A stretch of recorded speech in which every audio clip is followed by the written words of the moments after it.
스펙, 제로, 정보, 제로.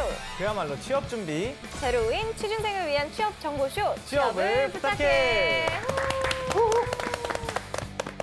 취업의 문을 향해서 힘차게 달려보도록 하겠습니다. 네, 먼저 저희와 함께 달려주실 분들 소개하도록 하겠습니다.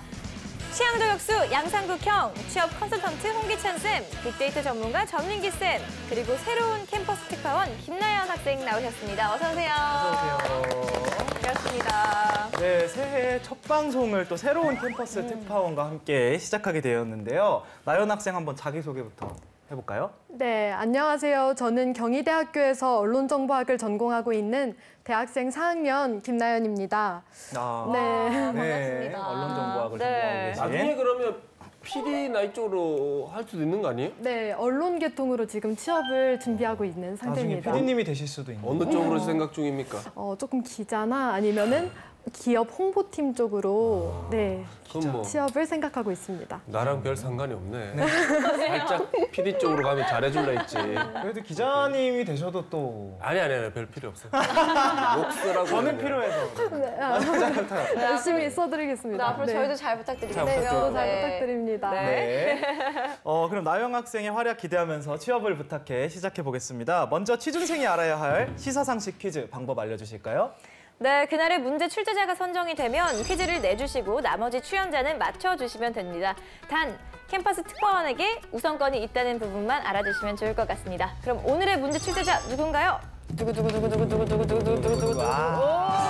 또 오랜만에 또 제가 문제를 맡았는데요. 네. 첫 번째 문제 드리도록 하겠습니다.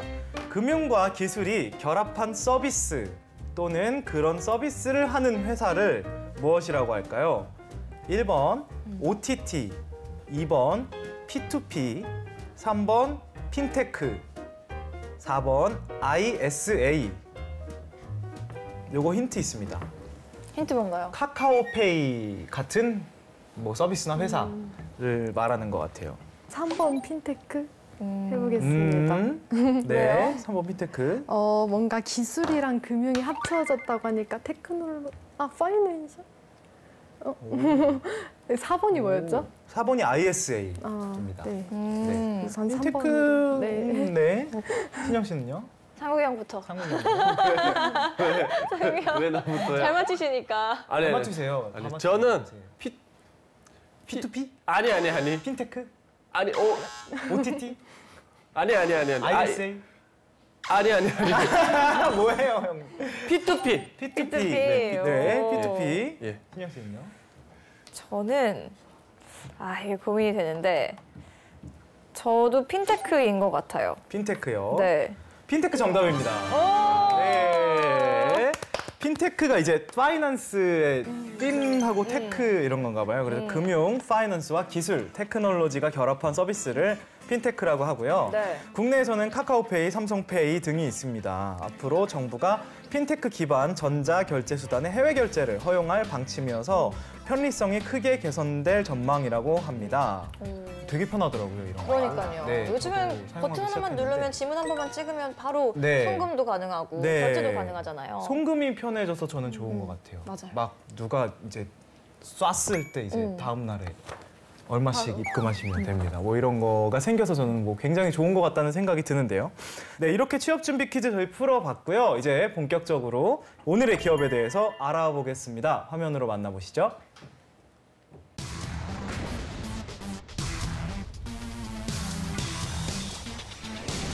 오늘의 기업은 대신증권입니다. 1962년 삼락증권 주식회사로 설립돼 75년 대신증권 주식회사로 재탄생했는데요.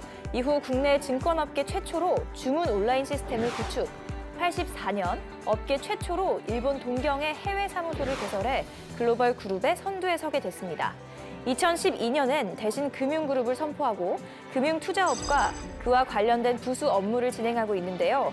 리테일, 기업금융, CM, 법인 영업, 기타 부문 등 5개의 사업 부문을 갖추고 있습니다. 또 대규모 지점망과 인력, 우수한 온라인 거래 시스템 등을 갖춰 이를 바탕으로 위탁 매매 부분에서 업계 상위권의 경쟁력을 확보하고 있습니다.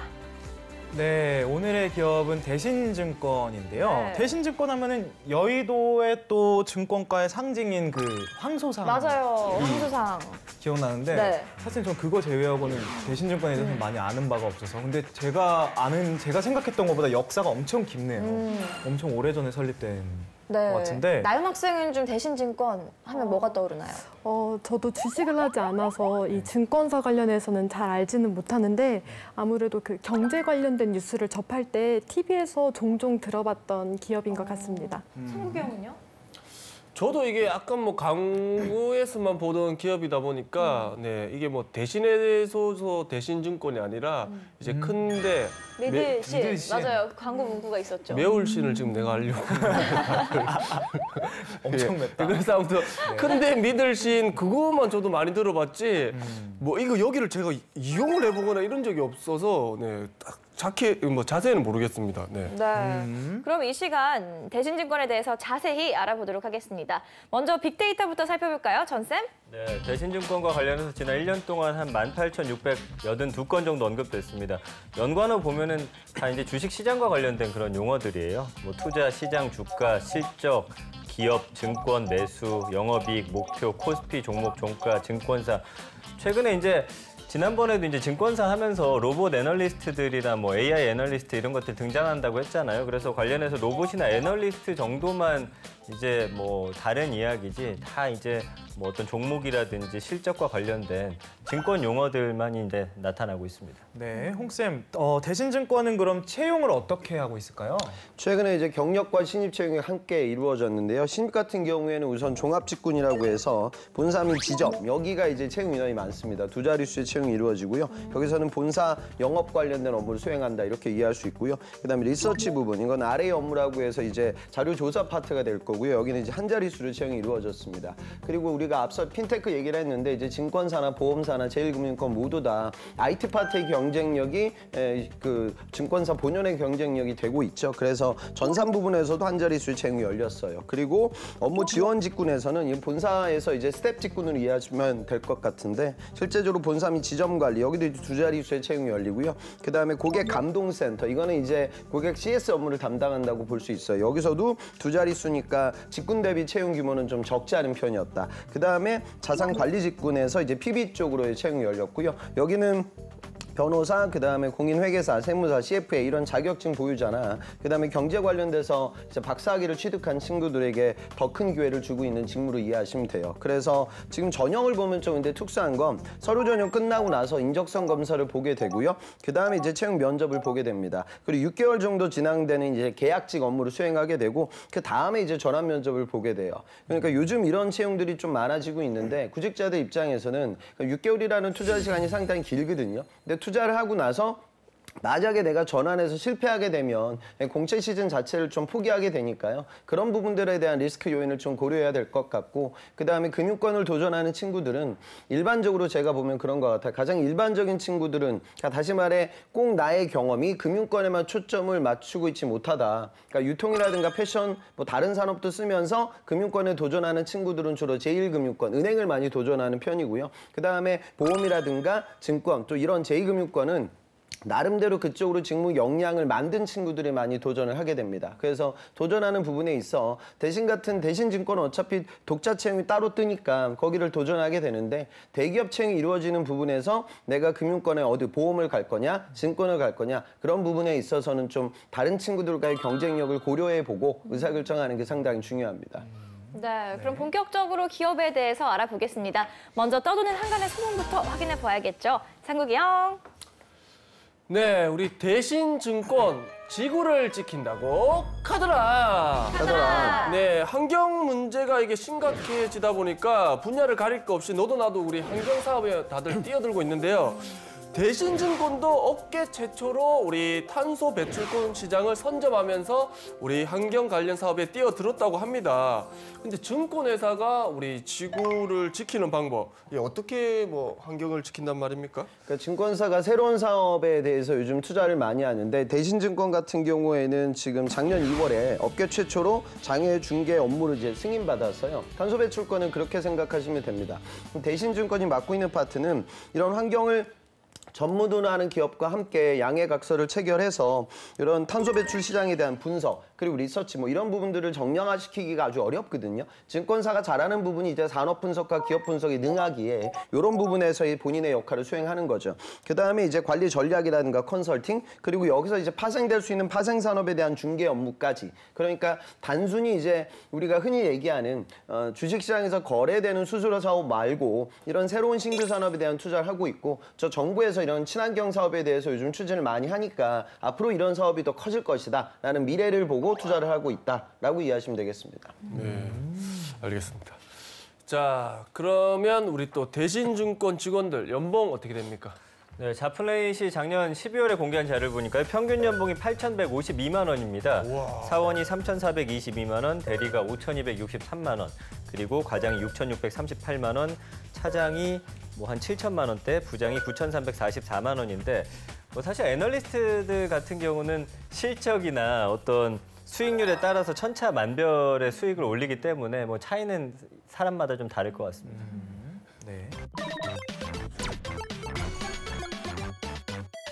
네, 그럼 기업에 대해 좀 더 깊숙이 알아볼까요? 핫한 키워드로 기업을 저격하는 시간이죠. 상국이 형. 네, 키워드를 통해서 우리 기업을 저격해 보도록 하겠습니다. 꾸기의 해시태그! 우리 첫 번째 해시태그 보도록 하겠습니다. 짜잔! 짜잔. 샵 경제뉴스 단골하면 샵 아저씨들의 놀이터입니다. 요즘 뭐 온라인으로 하니까 스마트폰으로 우리 증권 시세를 확인할 수 있는데요. 근데 과거에는 우리 증권회사의 그 객장에 직접 가야 했었습니다. 가면 뭐 경제뉴스에 주로 나오는 그 대형 그 시세판에 우리 아저씨들이 그 앉아서 많이 있었는데 누구는 웃고 또 누구는 울고 뭐 말이 뭐 장난 아닌데 그 시세판을 대신증권이 제일 먼저 했었다고 합니다. 네. 저는 몰랐는데 증권사 약간 시세판 그런 것들 네. 영화에서도 많이 나오지 않나요? 그런 거? 맞아요. 이게 대신증권이 만든 거였네요. 이게 앞서 기업 소개에서도 있었지만 대신증권이 최초로 한 게 좀 많네요. 네, 지금 뭐 최초로 한 것들이 상당히 많은데 좀 소개를 해드리면 1976년에 업계 최초로 증권 전산화 작업을 시작을 했습니다. 그리고 이 79년에 아까 양상국 씨가 말씀해주신 전광판 형태의 시세판을 국내에서 처음으로 도입하게 되고요. 1980년 7월에 대신증권이 업계 최초로 전국 지점에 또 온라인을 실시하게 됩니다.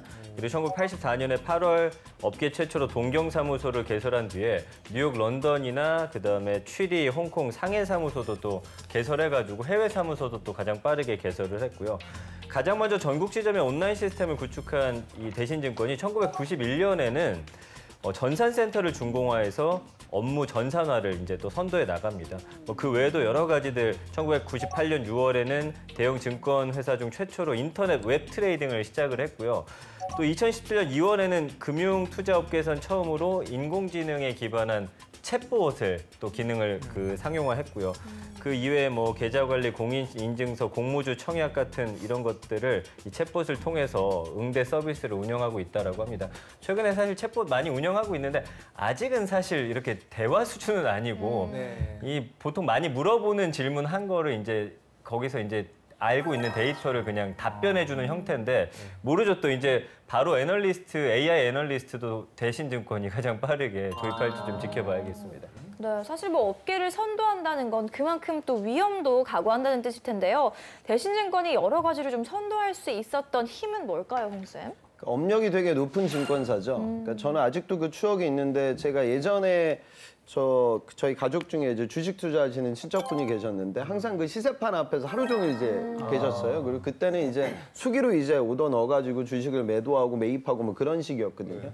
근데 이런 전체적으로 제2금융권에서 시쳇말로 좀 잔뼈가 굵기 때문에 이번 공채도 보면 대신증권만 채용이 있었던 것이 아니라 대신경제연구소, 그다음에 대신저축은행도 채용이 있었죠. 그러니까 증권업에서의 더 큰 확장성을 지금 노리고 있습니다. 실제로 대신이 지금 부동산 금융 사업에서도 강점을 갖고 있다 이런 평가를 지금 받고 있는데 실제로 대신증권이 100% 그 지분을 갖고 있는 대신 FNI라는 기업이 있고요. 이 회사가 한남동 이제 주택 사업을 추진하고 있어요. 그럼 주택 사업이 진행되기 위해서는 프로젝트 파이낸싱이 중요한데 지금 제가 계열사라고 아까 설명드렸던 대신저축은행 또 대신자산운용 뭐 이런 데서 자산을 확보하고 또 펀드를 운영하는 업무를 같이 수행하고 있거든요. 그리고 지금 채용을 보면 그 PB 자산관리직군의 채용이 2자릿수로 열렸어요. 그러니까 지금 증권사의 이제 비즈니스 모델이 단순히 증권 거래에서 벌어지는 수수료만으로는 높은 수익률을 창출하기가 어렵기에 이런 자산에 대한 거점 투자 그리고 리서치 능력을 발휘하여 앞서 우리가 얘기했던 탄소 배출권, 새로운 시장 그리고 부동산 시장까지 투자를 넓혀 나아가는 거죠. 그래서 증권업에 대한 경쟁력을 근간으로 다른 자산 운영 곳곳으로 사업을 확장시켜 나아가고 있다. 그렇게 이해하시면 되겠습니다. 네, 증권가에서 다양한 영역에서 선두주자 역할을 하고 있는 대신증권에 대한 다음 해시태그 또 보도록 하겠습니다. 네, 다음 해시태그 보도록 하겠습니다. 짜잔! 샵 살아있는 항소, 샵 증권가의 시조입니다. 우리 대신증권의 상징이자 증권가의 상징, 바로 우리 항소상인데요. 이 항소상을 국내에 처음 세운 사람이 있습니다. 그 사람이 누구냐면 대신증권을 설립한 양재봉 명예회장입니다. 네, 양씨입니다. 또 양씨. 네. 탁월한 예견 능력과 엄청난 추진력으로 증권업계 1세대를 대표하는 인물이라고 합니다. 약간 더 양씨 회장님이라서 그런지 조금 더 강조하셔서 말씀하시는 것 같은데. 양씨. 네, 대신증권이 여러 가지로 업계 선두를 달린다고 했는데요. 그 뒤에 양재봉 명예회장이 있었네요. 어떤 인물인지 한번 좀 더 알아볼까요, 전쌤? 네, 대신증권 설립자 양재봉 명예회장이 한국 증권업계 1세대를 대표하는 인물이자 그 황소상을 말씀해 주신 대로 처음 세운 사람입니다. 1943년에 한국은행 전신인 조선은행에서 금융계에 첫 발을 디뎠고요. 그다음에 그 해방 후에 은행 나와서 뭐 미국상 양조장 같은 사업 했는데 자금난으로 좀 실패를 했습니다. 그러면서 여러 가지 뭐 사업 노하우를 좀 쌓았겠죠. 이후에 한일은행에 입사해서 금융업으로 컴백했고 1973년에 임대용 대상그룹 회장, 박병규 혜태그룹 회장과 함께 대한투자금융을 창립을 합니다. 근데 이제 이 대한투자금융은 세 사람이 동업으로 자본금을 출자해서 만든 회사라고 하면 대신증권은 양재봉 회장이 단독으로 중보증권 인수해서 대신증권이란 이름으로 새롭게 다시 문을 열게 되고요. 이 굉장히 잘 나가다가 1977년에 박황 사건이라고 불리는 한 영업부장의 거액 횡령 사건이 있으면서 이제 이 자리를 물러나게 되는데 그 이후에 대신증권이 갑자기 몰락의 길을 걷게 됩니다. 그래서 많은 주주들이 1981년에 양 회장에게 다시 돌아와달라고 요청이 있어가지고 다시 돌아오게 됐고 그 이후에 뭐 대한투자금융 주식 팔고 미연그룹 임 회장이 보유하고 있던 대신증권 주식을 인수해가지고 이 껍데기만 남았던 대신증권의 최대 주주가 되면서 대신증권을 다시 한번 정상화시키게 되고요. 양 회장 같은 경우는 흐름 있고 미래를 대비하는 아주 탁월한 능력 가졌는데 IMF 때 그 기질이 아주 잘 발휘가 됩니다. 그래서 사실은 이 IMF 사태가 터지기 전 1995년에 이 어떤 경영을 다시 어렵게 시작을 해가지고 IMF를 무사히 버텼습니다. 이때만 해도 줄줄이 도산하는 회사들 상당히 많았는데 그리고 5대 증권사 중 유일하게 그 주인이 바뀌지 않고 생존하게끔 만들어낸 그런 인물입니다. 네, 이번엔 내일은 영어방입니다. 오늘 소개한 기업의 제품 중에서 한 가지를 캠퍼스 특파원이 판매를 하는 건데요. 영업의 기본은 제품에 대한 철저한 분석과 참신한 홍보 아이디어겠죠. 이 대신증권의 제품 중에서 나연 학생이 선택한 제품 어떤 건지 지금부터 소개해 주시죠. 네. 고객 여러분 안녕하십니까? 오늘은 대신의 진심이 담긴 AI 투자, 대신 로보 어드바이저를 소개하겠습니다. 로보 어드바이저는 인간 대신 로봇을 통해 자산을 관리하는 온라인 자산 관리 서비스를 말합니다. 최근 변동성이 적고 안정적 수익을 목표로 하는 사람들이 로보 어드바이저를 통해 투자를 쉽게 시작하고 있습니다. 대신 로보 어드바이저는 금융 로봇이 24시간 빅데이터를 분석해 고객의 자산을 안정적이고 효율적으로 관리해줍니다. 다른 기업과 차별화된 점은 운용 보수가 0%인 성과 보수형 사업이라서 별도의 운용 보수 없이 투자를 성공했을 때 수익의 단 10%만 지불하면 됩니다. 또 자문형, 펀드형, 랩형 등 본인이 원하는 형태를 선택해서 소액 투자도 가능합니다. 로봇이 운영하는 거라서 안정성에 대해서 걱정하실 수도 있는데요. 대신 로보 어드바이저는 금융위원회가 주관한 테스트 베드를 최고 수준으로 통과해서 안정성 부분에서도 인정을 받았습니다. 투자가 처음이라서 그리고 믿고 맡길 곳이 없어서 수수료가 부담스러워서 투자를 망설이셨다면 지금 대신 로보 어드바이저를 만나보시기 바랍니다. 네, 잘 들었습니다. 잘 들었습니다. 저는 다들 구매하실 의향이 있는지 한번 알아보도록 할게요. 네. 저 같은 경우는 굉장히 깜짝 놀랐습니다. 왜요? 제가 이 나연 학생의 설명을 듣고 뭔가 이렇게 치고 들어가려고 했어요. 날카로운 질문을 날리려고 했는데 그거를 딱 바로 말씀 해결을 해주셔서 왜냐면 저는 로봇이 이제 투자를 대신 해준다는 게 좀 안정성 왜냐면 이제 기성세대 분들은 안정성에 대해서 지금 물음표를 좀 가질 수가 있잖아요. 근데 그 점에 대해서 되게 확실한 객관적인 정보 지표가 또 있으니까 그런 거 언급을 해주셔서 저 같은 경우는 구매를 이용을 하지 않을까 생각하는데 신영 씨 같은 경우는 어떠세요? 저도 일단 기본적인 정보를 다 준 것 같긴 한데 이게 이제 로보 어드바이저를 사용하지 않았을 때와 또 어떤 차이가 있는지 그런 부분도 좀 궁금해지긴 하더라고요. 네. 그래서 그런 부분을 좀 더 알고 난 후에 저는 결정을 하도록 하겠습니다. 네. 네.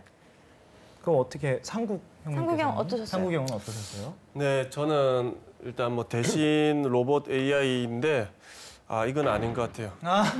왜냐하면 이게 사람이 실수했을 때는 가서 멱살이라도 잡을 수 있는데 얘가 실수하면 네. 누구한테 하소연을 합니까? 나는 이거 안 되겠다. 그것도 되게 설득력 있는 말씀이신데. 나는 맞아요. 사람한테 혹시나, 맡기고 네. 실수하면 걔 멱살이라도 잡는 거 이렇게 화를 풀어야지.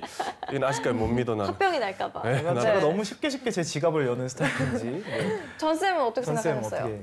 저는 뭐 깔끔하게 들었습니다만 저는 솔직히 내용 잘 못 알아듣겠더라고요. 이제 안정적이라는 거 외에는 사실 이게 로보 어드바이저에 대한 어떤 설명 자체를 깔끔히 외운 듯한 느낌이어서 본인은 과연 이걸 이해하고 있는지에 대한 좀 의문을 갖게 됐고요. 내 언어를 좀 바꿀 필요가 있을 것 같습니다. 발표할 때 이렇게 하면은 그냥 잘 외웠다라는 평가 외에는 받기 힘들 것 같아요. 내가 평소에 쓰는 언어로 풀어가지고 좀 쉽게 설명을 해야 되는데 뭐 그런 부분에 있어서 조금 아쉽지 않았나라는 생각이 들고요. 사실 로보 어드바이저라는 게 뭐 이익을 최대화한다기보다는 손해를 좀 최소화해서 안정적인 수익으로 가는 건데 뭐 그렇다면 은행의 이자율이라든지 뭐 이런 것과 어떤 차이가 있는지 그동안의 수익률이라든지 정말 이걸 듣는 사람들이 알고 싶어하는 그런 정보가 조금 더 담겼으면 어땠을까 네. 저는 그렇게 생각을 했습니다. 네. 네. 홍 쌤은 어떻게 보셨어요? 우선 첫 번째 문제점은 나연 학생 오늘 방송 첫 출연이니까 뭐 긴장도 많이 됐겠지만 그러니까 로봇 어드바이저 관련된 서비스에 대해서 세일즈를 할 때 로봇가 하듯이 했어요. 그러니까 그 부분이 문제니까 우선은 그 화법을 바꿔야 되고요. 두 번째는 판매라는 건 그래요. 내가 이 자동차를 판매를 할 때 그 판매 브로셔에 있는 내용이 있죠. 그 내용을 그냥 읽어서 전달한다고 하면 그건 세일즈맨이 아니잖아요. 그러니까 그걸 내가 다 흡수하고 갈아서 이제 설득을 해야 돼요. 만약에 이런 로봇 어드바이저를 세일즈한다라고 하면 저는 그렇게 할 것 같아요. 제가 처음으로 주식 투자라는 기업이 있어요. 탄소 배출권 관련된 회사입니다. 지금은 탄소 배출권을 알지만 저는 그때 그 당시 탄소 배출권을 몰랐어요. 아마 대부분 들어보세요. 뭐 처음 투자할 벌 가능성이 없죠. 탄소 배출권도 모르고 투자를 했는데 아마 근데 대부분의 주식 투자를 처음 시도하는 사람들 저 같은 경험이 있을 거예요. 제 친한 친구가 있어요. 지금은 저 현대 계열에 있다가 지금 전혀 다른 일 하고 있는데 그 친구의 삼촌, 그 친구의 삼촌이 현대자동차의 고위직 임원이었어요. 그리고 그 삼촌이 주식 사기 이 아니야 주식을 이제 사라고 뭐 그 집안에서 얘기를 했대요. 주식 사기 아니야? 그리고 이거? 저는 그 친구의 이야기를 듣고 그 주식에 투자했죠. 그리고 저는 처음에 그 정보를 들었을 때 막 가슴이 두근거리는 거예요. 나만 알고 있는 이 고급 정보를 말이야. 이걸 지금 어떻게 해야 되는 거야? 약간 개미가 되신 거군요. 그렇죠. 그럼 생각해 보면 그 삼촌분은 얼마나 많은 인맥이 있을 것이며 또 제 친구도 친구가 저만이지 않았겠죠. 그러니까 다들 이런 경험이 있어요. 그러니까 주식 투자를 할 때 전략적인 접근이나 분석이 없는 상황에서 그냥 소문만, 루머만 듣고 이제 투자를 하죠. 지금도 그런 사람들이 많고요. 그러니까 그런 사람들에게 로보 어드바이저가 필요한 거예요. 그러니까 이런 식의 좀 투자를 하는 사람 관점에서 그 상황을 분석하고 그거에 맞게끔 프로모션 전략과 워딩이 나와야 되는데 그런 전략을 지금 전무했어요. 그러니까 지금 많은 구직자들이 이제 영업 피트를 할 때 아주 단순하게 생각을 하거든요. 그러니까 결론 내리면 브로셔를 읽으면 안 돼요. 그 브로셔를 읽는 사람의 속내를 생각하고 그거에 맞춰서 재구성해서 브로셔를 읽어드려야 됩니다. 네, 역시나 귀에 쏙쏙 들어오는 홍쌤의 이야기였고요. 네. 또 이번에는 실전 면접 기출 문제를 풀어보도록 하겠습니다. 상국형. 금융업에서 중요한 덕목은 무엇이라고 생각합니까? 네, 금융업에서는 투자자들을 확보하는 것이 가장 중요하기 때문에 그들에게 신뢰를 주는 것이 중요한 덕목 중 하나라고 생각합니다. 수익을 얻은 고객뿐만이 아니라 설령 손해를 봤다 할지라도 영업 직원이 신뢰를 보여줬다면 그 고객은 꼭 다시 돌아올 거라고 생각합니다. 그러니까 지금 뭐 아까 제가 들었던 피드백하고 똑같아지는 것 같아요. 그러니까 신뢰 당연히 중요하죠. 근데 중요한 건 신뢰라는 표현보다는 그냥 그거보다 조금만 좀 1차원적으로 변경을 해도 그러니까 우리가 그런 사람이 있잖아요. 그러니까 한번 관계를 맺게 됐을 때 그 관계를 꾸준히 좀 이어가는 그런 사람들이 있고 또 반면 아주 기회주의자적인 느낌으로 사람들을 대응하다 보면은 관계들이 좀 좁죠. 그러니까 신뢰라는 것보다는 더 실무적으로는 이건 관계 지속력이 될 것 같고 내 관계를 또 그 지속력을 발휘해가지고 넓혀나가는 것도 좀 필요하겠죠. 그러니까 직무적인 키워드를 조금 더 많이 쓰는 거죠. 신뢰, 그다음 소통, 친절. 이건 직무적인 키워드가 아니라 일상생활의 키워드예요. 그러니까 그런 부분들을 조금 더 직무적으로 치환하는 작업이 필요할 것 같습니다. 네, 이렇게 실전 면접까지 마무리하면서 오늘 대신증권에 대해 알아봤는데요. 나연 학생 어떤 매력을 느꼈나요? 증권사 분야는 친숙하지 않아서 조금 어렵긴 했지만 그래도 방송을 준비하면서 더 많은 취업 정보를 얻을 수 있었고요. 또 증권사 같은 경우에는 은행이나 보험회사 이런 다른 기업보다 조금 더 상위권 직군에 속하기 때문에 경제학에 관심이 있는 학생에게는 충분히 매력적인 기업이 아닐까라고 생각했습니다. 네, 나연 학생 고생 많으셨고요. 홍쌤의 꿀팁도 빠질 수 없겠죠?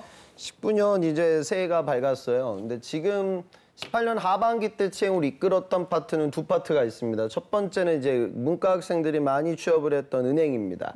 근데 은행은 하반기 때 채용이 너무 많이 몰렸고요. 그 이유는 작년 상반기 채용 비리가 터지면서 하반기에 한꺼번에 많이 뽑았죠. 그러다 보면 19년 상반기 채용은 은행은 많지 않을 거예요.